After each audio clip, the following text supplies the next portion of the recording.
จะขาดอยู่แล้วด้วยหักน้องแก้วที่นับโซภาลาวัน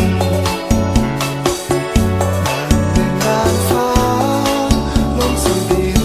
เหมือนว่าพระอินทร์นั่งลงมาบัง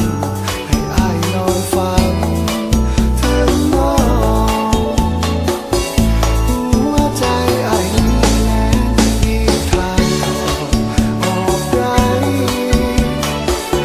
อ้ายขอโทษไว้ให้นวลน้องนาขอบคอยจะอยู่ขอบฟ้าที่แดนใดถึงจะแสนไกลอ้ายก็จะต้องกลับมาหาน้องทุกวันสายน้ำคงไหลหลั่นเปรียบไปก็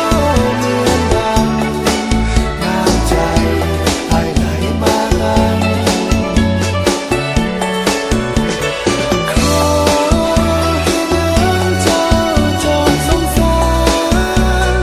อย่าปล่อยอ้ายเลยผ่านในสวรรค์แห่งนี้ไปไกลดวงจันทร์สวรรค์นั้นใกล้กัน